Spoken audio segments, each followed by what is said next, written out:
Dans cette vidéo les amis, je vais vous montrer comment vous pouvez faire sonner vos drums beaucoup plus loud tout en gardant le même niveau pic. C'est-à-dire que vous allez pouvoir sonner plus présent, plus loud, mais aussi surtout plus punchy, c'est-à-dire vraiment ressentir ce punch beaucoup plus fort tout en gardant le même niveau pic, donc sans bouffer de drum. C'est une technique qui est indispensable à vraiment maîtriser si vous voulez faire partie de ces producteurs qui sont dans la compète, qui font des tracks super loud, super punchy, super clean, sans distorsion. C'est vraiment un des gros tricks. Vous allez voir que c'est pas compliqué à faire, c'est accessible pour ainsi dire à tout le monde. Il vous faut 2 plugins. Let's go les amis, on vous montre tout ça. Alors, comme vous voyez ici, j'enregistre en direct, mon monteur est en vacances, petit aparté. Le son n'est pas comme d'habitude, ce sera un poil moins quali. Mais bref, vous êtes au courant.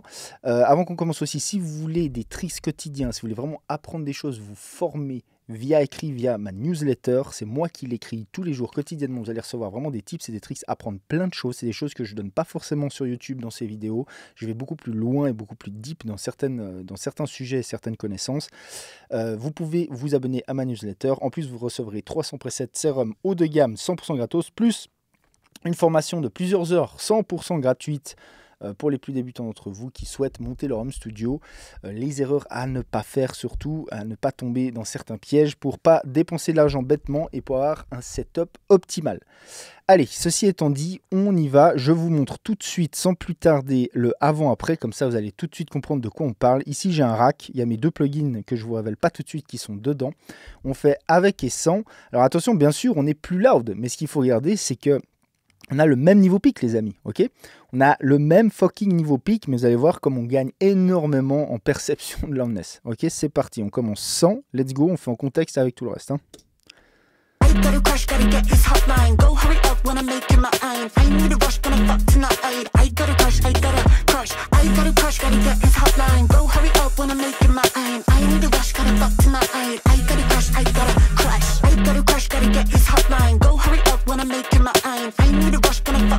Et vous avez vu que même on a moins de niveau pic, donc on gagne encore plus en headroom, pourtant on sonne beaucoup plus fort. Alors bien entendu, avec le process, c'est un petit peu trop fort, la snare est du coup un petit peu trop devant, mais on s'en branle. Ici, c'était vraiment pour l'exemple, pour vous montrer comment ça fait. Je vous fais encore écouter ça un petit coup en solo maintenant que la snare.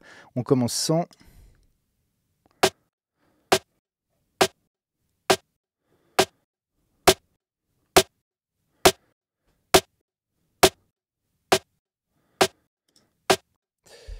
Ok, je pense qu'on est tous d'accord pour dire que c'est plus punchy. Alors je vous montre tout de suite, sans plus attendre, hein, on va pas faire duel suspense, ces 2 plugins.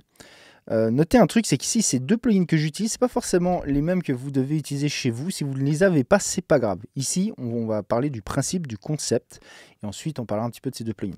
Donc le concept, c'est simple, c'est un transient designer dans un limiteur. Ah, ça paraît con, mais c'est comme ça. Ce qu'on va faire en fait, en gros, pour faire très simple, c'est créer un énorme transient qu'on va tout de suite limiter derrière. Alors ça pourrait paraître un petit peu bizarre et paradoxal et contre-productif pour certains. C'est-à-dire qu'en fait, on crée un énorme truc de dynamique qui, derrière, on l'écrase tout de suite. Mais néanmoins, en fait, c'est une technique qui marche bien parce que la manière dont on crée ce transient n'est pas la même dont on le réduit, si vous voulez. Donc, en termes de résultat, on a pour autant le même niveau pic, mais un loudness vraiment bien accru et surtout, en fait, du punch, une perception de punch qui est augmentée, qui est accrue. Je vous montre juste à quel point on fait du gain reduction ici, et pour vous montrer en fait simplement qu'on s'en fout total de combien je fais de gain reduction ici, c'est énorme. Hein.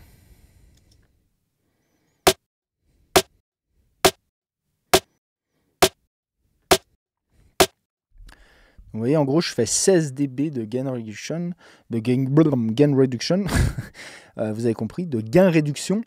Donc c'est énorme, mais en fait, on s'en fout quand vous faites cette technique-là. Tout de suite, vous mettez un limiteur derrière ou un clipper. On va voir un petit peu la nuance, je vous en parle juste après, parce que la manière dont je réglais mon Pro L2 ici est en réalité du hard clipping. Mais peu importe, on ne regarde pas dedans. C'est-à-dire qu'en vrai, vraiment, on va travailler avec le transient designer, on va créer le ressenti de punch comme on en a envie, comme on en a besoin. On ne va pas vraiment regarder ce qui se passe dans le limiteur. Alors, ici, petit aparté sur Pro L2. Euh, je connais Pro L2 de fond en comble, je connais exactement chaque algorithme, comment il sonne, etc. et comment m'en servir suivant ce que je veux. Ici, il est réglé comme un hard clipper. J'ai déjà fait une vidéo full là-dessus. Je vous laisse aller chercher sur le channel si ça vous intéresse de voir comment en réalité. Je ne vais pas tout répéter ici.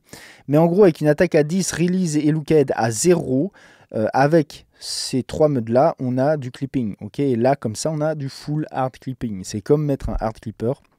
Ici, pourquoi je m'en sers comme ça? Parce que sur ce contexte-là, sur cette snare, sur cette source, ça marche très bien. Ça crée en réalité, quand je disais sans distorsion, c'est sans distorsion perçue.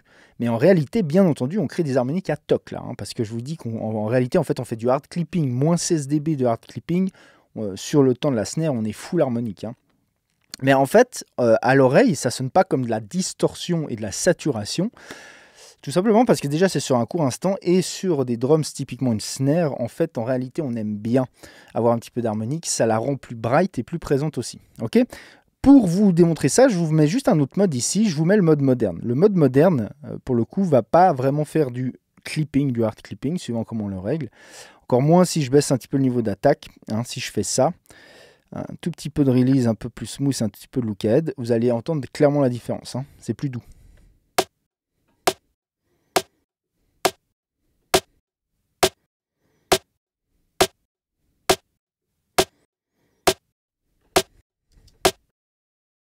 Alors, la technique marche de toute façon, bien entendu, on crée un gros transient, on garde le même niveau pic, on n'est plus loud, on n'est plus punchy. Cependant, on est un petit peu moins loud quand même avec ce mode-là, parce qu'on génère moins d'harmonique, qu'on fait plus du limiting que du clipping. Maintenant, on va comparer avec le mode dynamique, par exemple, je vais me remettre comme avant, vous allez voir que très clairement, avec le mode dynamique, on gagne un petit peu en perception.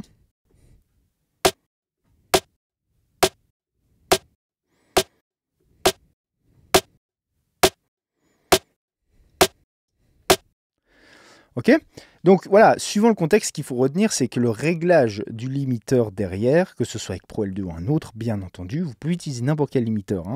Le résultat va changer, bien entendu, parce que c'est la manière dont on limite le plugin, si vous voulez, va changer le résultat. Néanmoins, c'est quand même une technique qui va fonctionner. Avec Pro L2, ce qui est génial, c'est qu'on a tous les flavors entre du hard clipping jusqu'au full limiting très propre, très clean. D'accord. Donc ça va dépendre des sources sur lesquelles vous appliquez cette technique, tout simplement. Ok.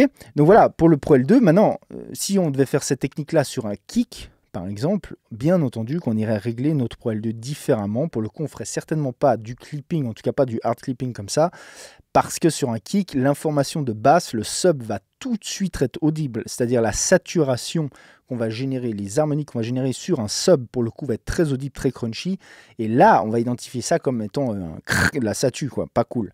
Ok, alors que sur une snare, ça se mélange beaucoup mieux, c'est beaucoup plus dans les mids, et c'est beaucoup plus... comment dire, c'est beaucoup plus adapté pour ce genre de signaux, tout simplement. Ok, et donc maintenant le principe c'est donc d'utiliser un transient designer et de faire ça dans notre limiteur comme je l'ai dit.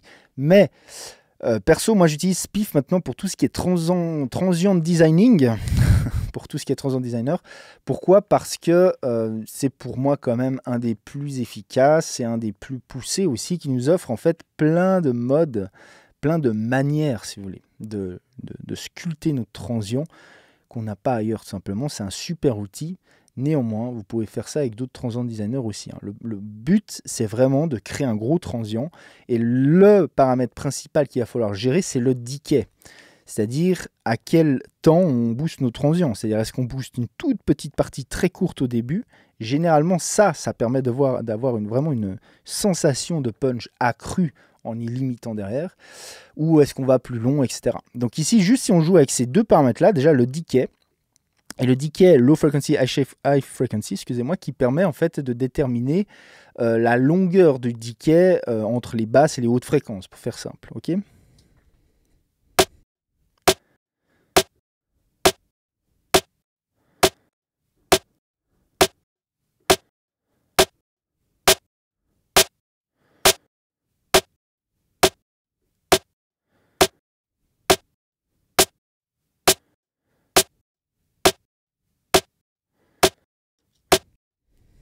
Vous voyez, comme ça, on peut obtenir en gros des hautes fréquences qui ont un decay plus long ou plus court.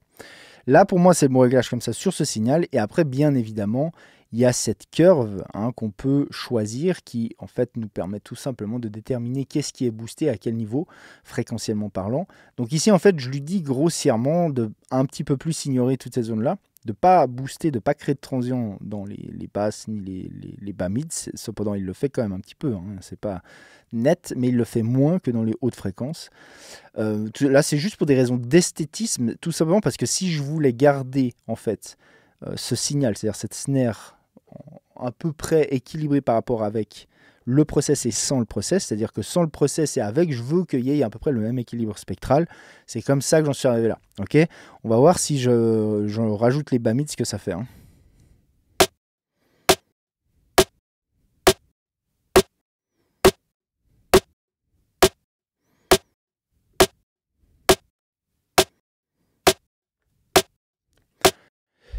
Vous voyez qu'elle a tendance à sonner un petit peu muddy, comme on dit. Pourquoi? Tout simplement parce qu'il ne faut pas oublier que ce qu'on fait là va directement dans ce process-là qui est extrême. Là, on a genre entre 15 et 20 dB de réduction. Donc en fait, si on a quelque chose qui n'est pas assez équilibré, si on a un peu trop de bas médium, tout de suite, en fait, on va limiter plus, parce qu'on a beaucoup plus d'énergie, et on va avoir un son qui change fortement, tout simplement. C'est pour ça que je vous dis, en fait, là, c'est vraiment à l'oreille, on ne regarde pas vraiment de combien on réduit, on s'en fout, mais on le sent tout de suite. Si je rajoute les bas mids,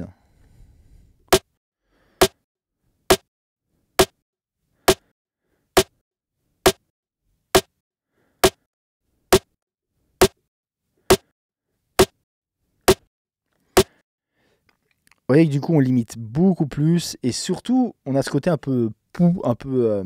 on manque de clarté, en fait, tout simplement. Ça sonne un peu cloîtré, comme ça. Donc voilà, ça, c'est simplement bien gérer le niveau de ce qu'on envoie fréquentiellement dans nos transients. Et c'est pour ça que j'adore ce plugin, parce que c'est le seul qui permet de le faire avec un tel niveau de précision, en fait. À quel point fréquentiellement on peut gérer le transient et shaper notre transient, c'est assez unique. Donc ça va bien évidemment vous donner plus de possibilités par rapport à comment ça sonne, par rapport à un autre. Mais encore une fois, avec n'importe quel, même un simple transient designer qui est wideband, qui fait juste un gros transient, vous allez de toute façon pouvoir obtenir des bons résultats, pouvoir créer plus de punch ressenti de toute façon, comme je vous montrais. Ok, donc voilà pour la technique. Et ici, je rajoute un petit peu des aigus. Pourquoi? Parce que les aigus, couplés à un gros transient, c'est ce qui fait tout de suite que c'est plus fort pour nous et que c'est plus proche de nous. En fait, si c'est plus proche de nous, si ça a l'air d'être plus proche de nous, plus proche pourquoi? Tout simplement parce qu'un gros transient plus beaucoup d'infos aiguës pour notre cerveau, dans la vraie vie, physique, c'est égal à en fait une source plus proche de nous. Donc si on fait croire à notre cerveau que c'est plus proche de nous, par définition, on lui fait aussi croire que c'est plus fort, entre guillemets. Okay, donc c'est aussi une bonne technique pour ça, et c'est comme ça que vous pouvez gérer en fait comme ça ce ressenti de punch. C'est aussi fréquentiellement que ça se joue, bien entendu.